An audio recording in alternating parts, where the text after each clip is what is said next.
একটু জাল জাল করে মুরগির মাংস খুব জাল জাল করে কিছু আলু দিয়ে খেতে নিয়ে চাচ্ছে।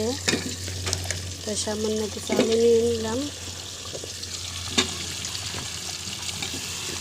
খুব জাল জাল করে রান্না করব, রসালো করে।